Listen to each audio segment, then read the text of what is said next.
누구나 몇 번씩은 다 고통을 겪기 마련입니다.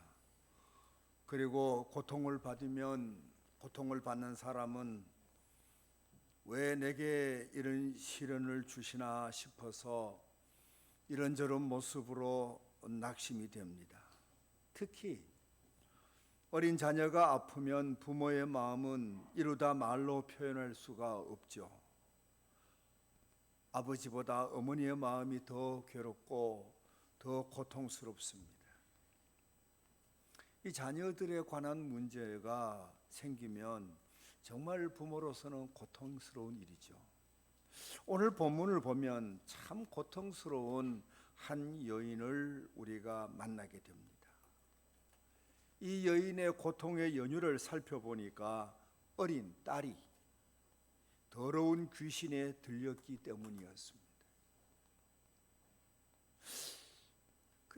어린 딸이 그 귀신에 들려서 형편없이 그렇게 자라는 것을 보면서 그 어머니의 마음은 정말 너무너무 괴로웠죠. 찢어질 듯 아팠어요.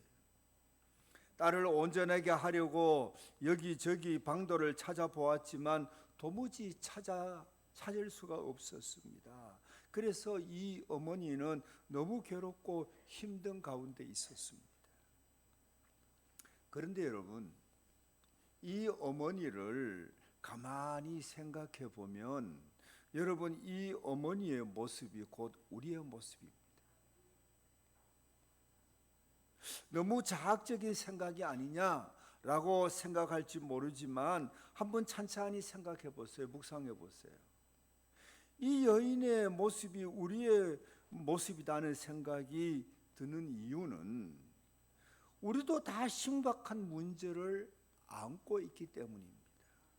심각한 삶의 문제를 안고 있지만 도무지 해결 방도를 찾지 못하고 있습니다.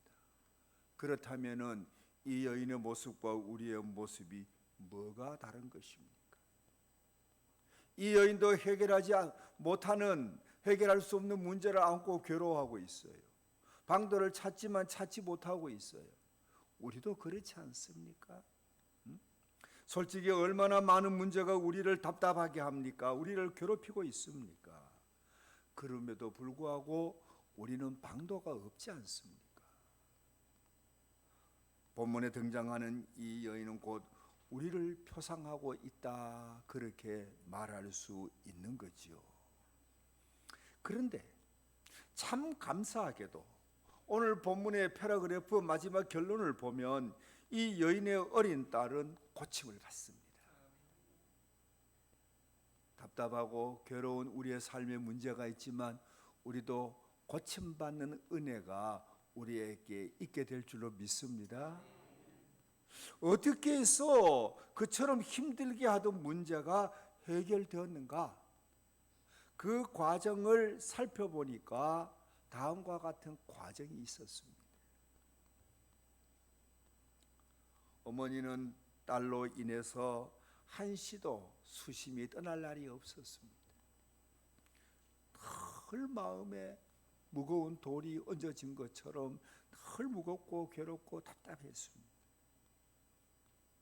그런데 이런 어머니에게 누군가가 예수님에 관한 소문을 들려주었습니다.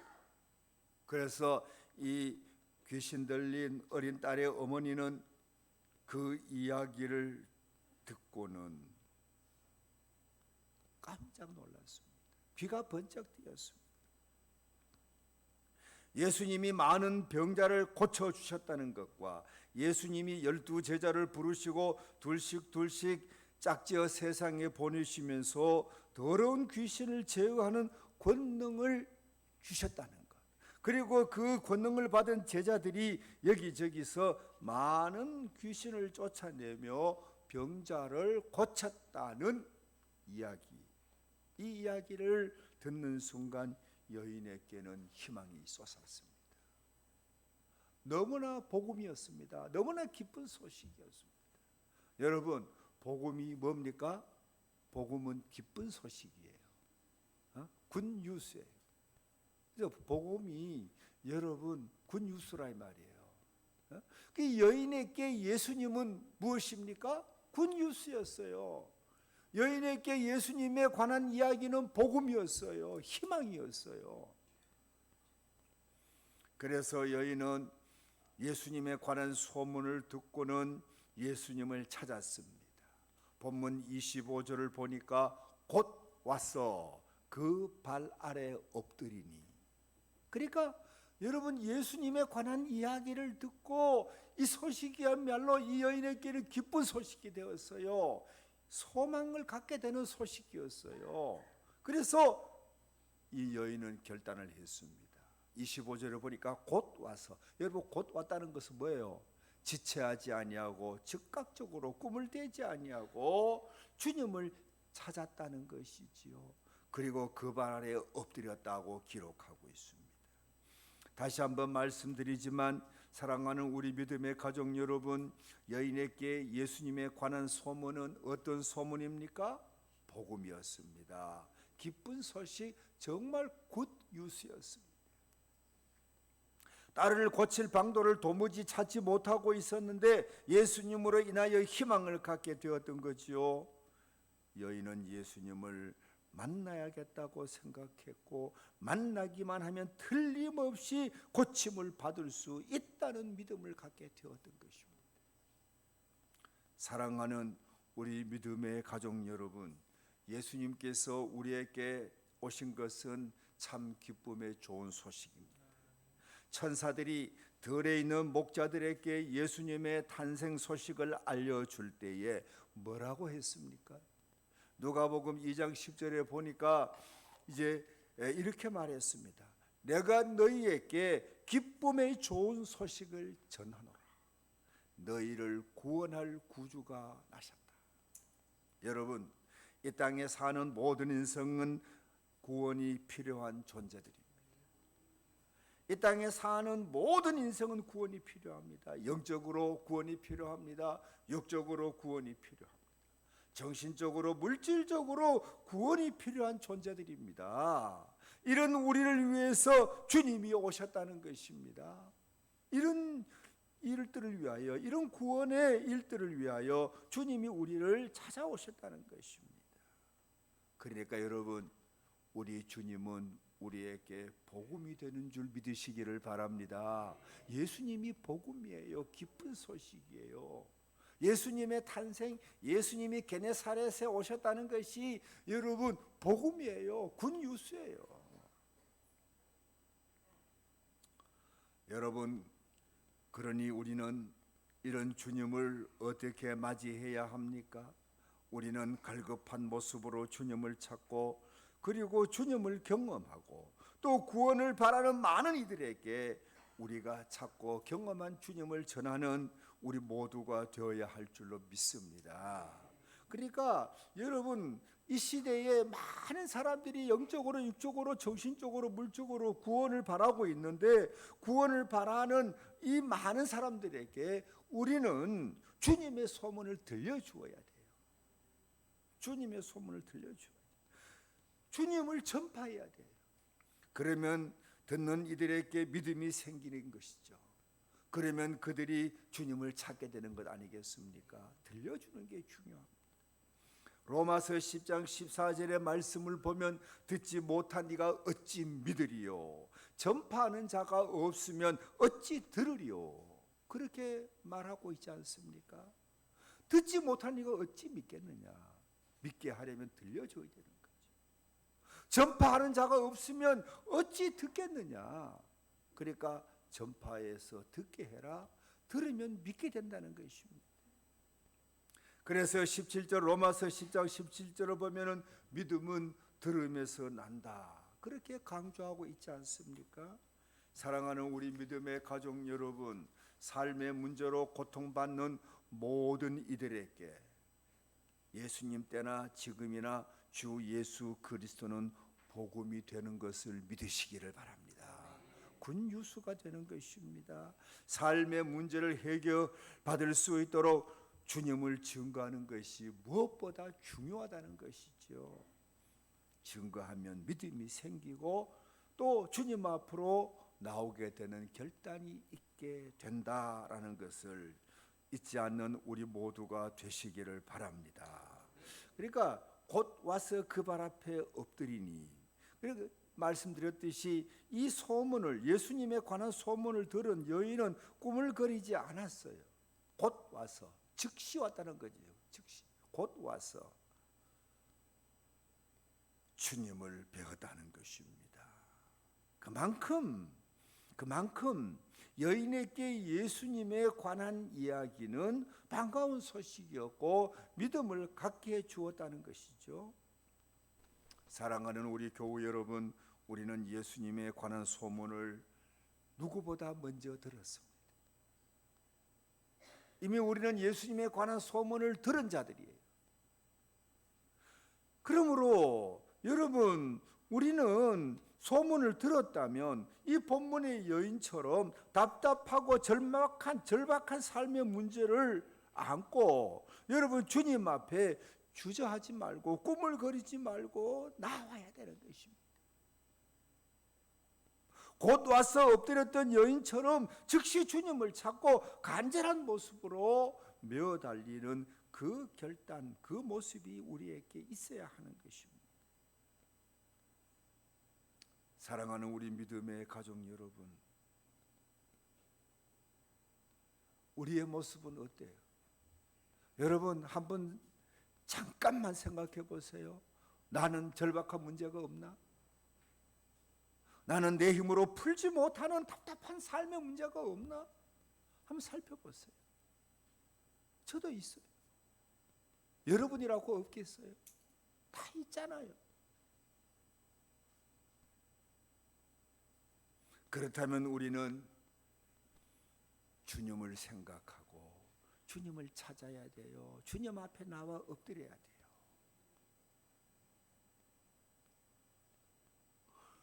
그랬더니 이 여인이 여러분 주님의 자비를 입지 않았습니까? 더러운 귀신 들렸던 그 어린 딸이 깨끗하게 낫지 않았습니까? 우리는요 주님을 생각하며 주님을 찾는 그 모습이 즉각적이어야 합니다. 그리고 엎드렸던 것처럼 간절해야 됩니다. 그런데 오늘 본문을 보니까 즉시 결단하고 주님을 찾아와 주님 앞에 엎드렸지만 이 여인에게 주님은 금방 자비를 베풀어 주지 않았어요. 네? 어떻게 하셨습니까?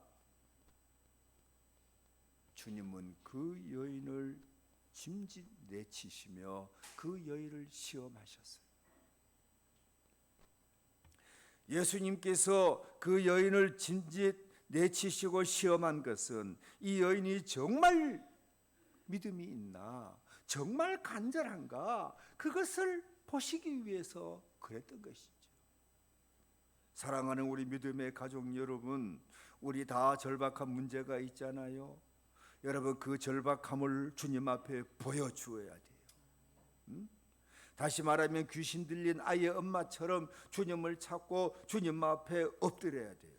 여러분 그 같은 모습은 여러분 부끄러운 일이 아닙니다. 지혜로운 일이죠. 부끄러운 일이 절대 아닙니다. 답답하면, 정말 절박하면 여러분 우리는 주님을 찾아야 돼요. 간절함을 보여줘야 돼요. 주님은 얼마나 간절한지를 그걸 보신단 말이에요. 정말 믿음이 있나 그걸 보신단 말이에요. 그러니까 믿음을 보여야 되고 그리고 간절함을 보여줘야 돼요. 오늘 우리 장로님 기도하시면서 수고하고 무거운 짐진 자들아 다 내게로 오라 내가 너희를 쉬게 하리라 라는 이 말씀을 인용했습니다만 여러분 이 초대의 말씀은 주님의 이 초대의 말씀은 우리의 고통스러운 삶을 놓아주시겠다는 주님의 부르심 아닙니까? 우리의 절박한 문제를 풀어주시겠다는 주님의 초대 아닙니까? 여러분 이런 부르심, 이런 초대 앞에 여러분 우리는 정말 믿음을 가지고 간절한 마음으로 나와야 하는 것입니다. 그런데 오늘 이 여인은 자신의 절박한 마음과는 달리 주님이 쉽게 응답하지 않는 것에 대해서 사실 굉장히 당황했을 것입니다. 주님은 이 여인을 시험하면서 이 여인의 간절함을 보시기 위해서 뭐라고 하셨습니까? 찾아온 그 여인에게 이렇게 주님은 말했습니다. 나는 이스라엘의 잃어버린 양들을 위해서 왔다. 내가 자녀들에게 줄 떡을 왜 개들에게 주겠느냐? 요새 뭐 정치인들 가운데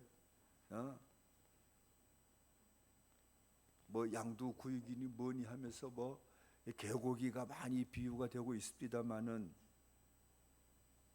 여러분, 이 여인은 주님으로부터 야, 내가 왜 자녀에게 줄 떡을 개에게 주겠느냐라고 그렇게 그 말씀하셨는데 얼마나 모욕적입니까? 얼마나 여러분 냉철하게 차갑게 내치는 모습입니까?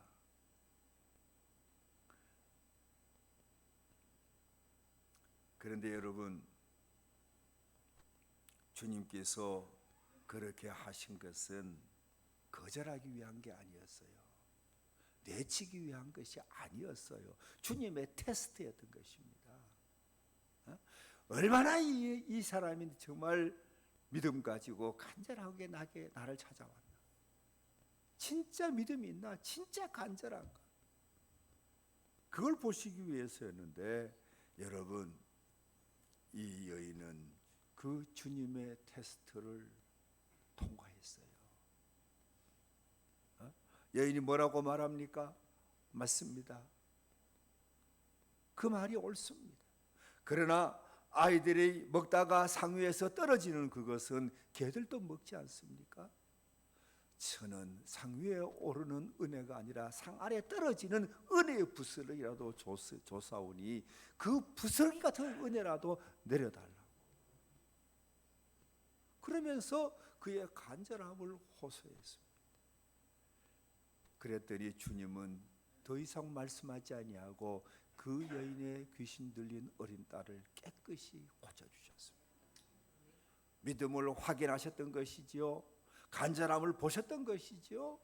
그러니까 여러분, 우리는 주님 앞에 간절함을 보여야 합니다. 믿음을 보여야 합니다. 그런데 여러분, 주님은 어떻게 그 간절함과 절박함을 살피실까요? 오늘 본문의 말씀을 보니까 찾는 모습을 주님은 보신다는 것을 우리는 깨닫게 됩니다.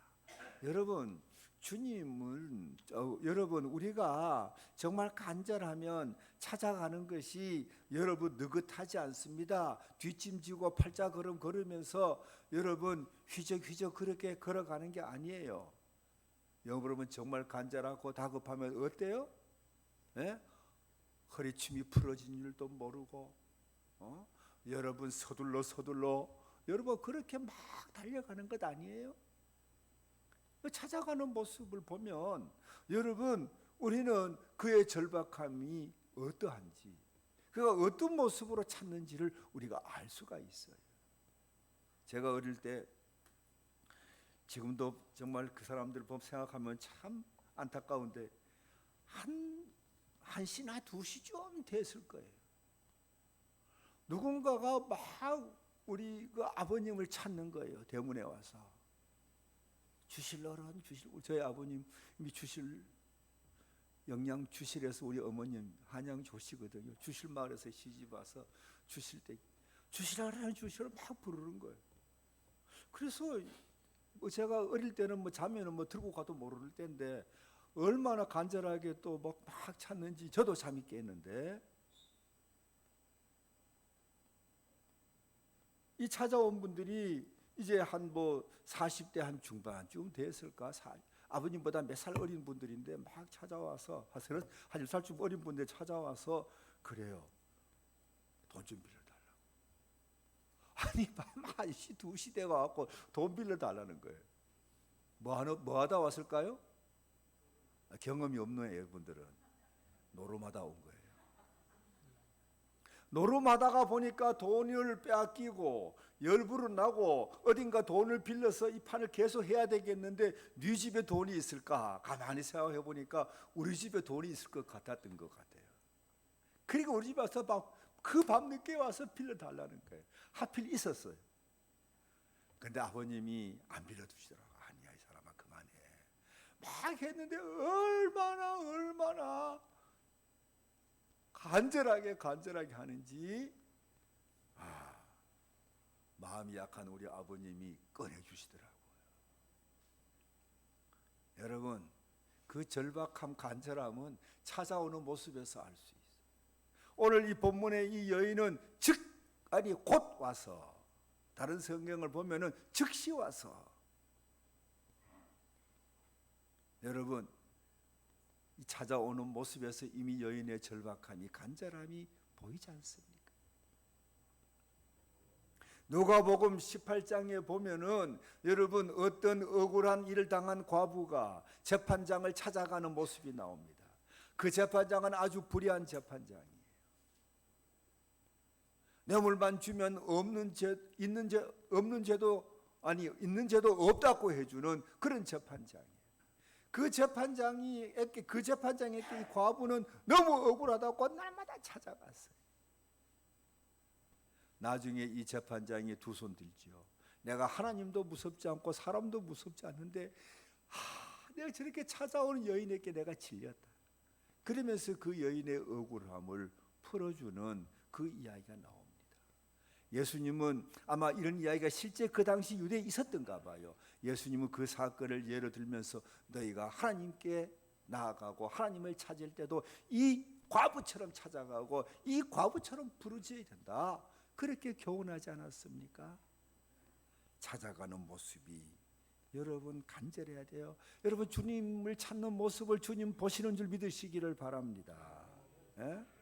저는 그렇게 생각합니다. 여러분 날마다 주님을 찾는 분들, 그분들은 간절한 분들이에요. 예? 서둘러 숟가락 놓고 막 달려와. 먹던 숟가락도 내려놓고 그렇게 달려와서 주님 앞에 엎드리고 주님 앞에 메어 달리고 주님 앞에 달려오는 사람들, 간절한 사람. 우리 교회 그 저녁마다 나와서 기도하는 우리 몇몇 분이 계세요. 저는 그분들이 참 고마워요. 정말 그분들은 간절한 마음으로 교회를 위하고 간절한 마음으로 가정을 위하고 간절한 마음으로 주의 종을 위하고 간절한 마음으로 형제를 위하고 여러분 그렇게 기도하는데 그 기도가 이루어질 줄로 믿습니다. 찾는 모습이 여러분 주님이 주시하는 대목이라는 것을 우리는 잊지 말아야 합니다. 자세도 보시는 거지요. 여러분 자세를 판단하십니다. 여러분 뻣뻣한 사람, 목이 곧은 사람, 엎드릴 줄 모르는 사람은 간절함이 없습니다. 간절한 사람은 엎드려요. 오늘 본문이니까 곧 와서 그 발 앞에 엎드리니, 그 발 앞에 엎드리니. 여러분 나아만이 이 아비가일이 그 나발의 아내 아닙니까? 나발이 그 다윗을 아주 무시했어요. 도움을 호소하는 다윗에게 요즘 주인을 배반하고 여기저기 떠도는 사람이 있다는데 하면서 다윗을 빗대며 다윗을 조롱하고 다윗을 멸시했어요. 그리고 먹을 것을 양식을 구하는 그에게 조금도 자비를 베풀지 않았어요. 온정을 베풀지 않았어요. 멸시하기만 했어요. 그 이야기를 들은 다윗은 군사를 끌고 가서 나발을 죽여버리려고 합니다. 내가 지금까지 자기의 목장을 지켜주고 도적들이 나발의 농장에 침입하지 못하도록 그렇게 내가 보살펴 주었건만 내가 사울을 피해서 다니는 것을 주인에게서 도망쳐 나온 종으로 비유했다? 내가 저를 위해서 한 일이 얼마인데 나를 이렇게 멸시해. 내 이 다급함을 조금도 돌아보지 않아? 머리끝까지 화가 난 다윗은 군사를 이끌고 나발의 온 가족, 내가 오늘 밤 지나기 전에 나발의 모든 집안의 남자들은 한 명도 남겨주지 않겠다. 그러면서 이빨을 갈며 무장하고 나발의 집을 향해서 달려갔잖아요. 뒤늦게 이 아비가일이 자기 남편 나발이 다윗이 보낸 사람들을 어떻게 멸시하고 다윗을 어떻게 조롱했는지를 알고 깜짝 놀라서 이 아비가일이 예물을 준비하고 먹을 것을 준비하고 서둘러 다윗을 찾아가는데 중간에 녹이 등등한 모습으로 찾아오고 달려오는 다윗과 마주치죠. 그때 여러분 아비가일이 어떻게 했습니까? 성경을 보니까 타고 있던 나귀에 얼른 내려서 그 발 앞에 엎드렸다 그랬어요. 그리고 이 아비가일이 호소합니다. 당신이 내 남편을 죽이면 당신의 손에 피를 묻히는데, 당신은 큰일 할 사람인데 이런 일 때문에 당신의 명예에 그리 가서 되겠습니까? 내 남편은 미련합니다. 어리석습니다. 그러니까 당신이 용서하시고 자비를 베풀어 주세요. 막 엎드리고 애원하니까 다윗이, 여러분, 나발을 봐서는 노기를 거둘 수 없었지만 엎드려 구하는 아비가일을 보고는 노기를 거두지 않을 수가 없었어요. 사랑하는 우리 믿음의 가족 여러분, 우리는 자세가 주님 앞에 여러분 간절하다, 정말 간절히 구하는구나 라고 하는 그런 모습으로 비춰지는 우리의 태도가 있어야 할 줄로 믿습니다. 여러분, 초월해야 돼요. 엎드려야 돼요. 정말 가슴을 쳐야 돼요. 눈물을 흘려야 돼요.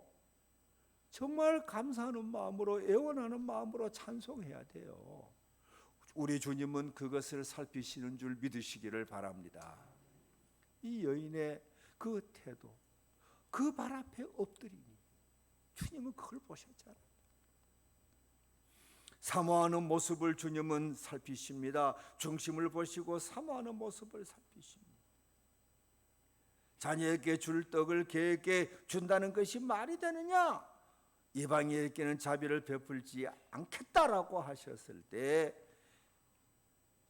상위에 떨어지는 그 부스러기처럼, 부스러기의 은혜라도 좋습니다. 그러면서 딸을 위하여 주의 자비를 베풀어 달라고 간절한 모습으로 구하는 이 어머니, 우리 주님은 거절할 수가 없었죠. 여러분, 간절히 사모해야 돼요. 건성건성으로 말고 간절히 사모해야 돼요. 그때 여러분, 우리는 우리 주님께서 이제 그 태도를 보시고 그 찾아오는 발걸음의 그 다급함을 보시고 엎드리는 모습을 보시고 중심에 가득 차오르는 그 사모함을 보시고 우리 주님께서는 은혜를 베풀어 주시는데, 그 은혜는 우리를 구원하게 될 줄로 믿습니다. 우리의 답답한 삶의 문제, 영적이든 육적이든 정신적이든 물질적이든 그 어떤 문제든 우리 주님은 우리의 이러한 모습을 보시고 우리 주님께서 은혜를 내려주시는 줄 확신하시기를 바랍니다. 말씀을 맺습니다. 우리는 더러운 귀신 들린 아이의 엄마와 크게 다르지 않습니다. 우리 다 절실한 문제를 안고 있기 때문입니다. 그러나 이런 우리에게 굿뉴스가 있습니다. 바로 예수 그리스도입니다. 그리스도라면, 그리스도가 나와 함께하면, 그리스도가 내게 자비를 베풀면 우리는 구원받게 됩니다. 내 딸을 병마에서도 구원할 수 있습니다. 경제적인 문제도 여러분 해결할 수가 있습니다. 풀 수 없는 우리의 삶의 난제들도 해결되는 은혜가 있습니다. 그러므로 여러분, 우리는 주 예수 그리스도가 복음이 되는 것을 믿고 복음을 향해 나아가는 저와 여러분이 되어야 할 줄로 믿습니다.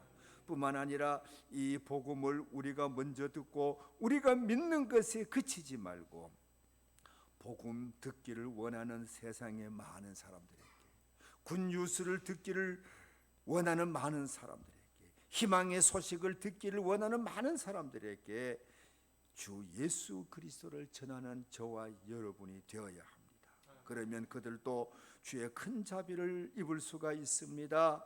그리고 때때로 응답하지 않는 것처럼 보이지만 그것은 거절이 아니라 시험이라는 것을 기억하시고, 응답이 없을 때일수록 우리는 믿음을 보여야 하는 것이죠. 주님은 반드시 그 모습을 보시고 놀라운 은혜를 베풀어 주십니다. 사랑하는 우리 교우 여러분, 복음이신 주님을 향해 나아갑시다. 주님을 찾읍시다. 그 발 앞에 엎드립시다. 그리고 그 은혜를 입고 기뻐하는 모두가 되시기를 주의 이름으로 축원합니다. 고맙고 감사하신 아버지 하나님,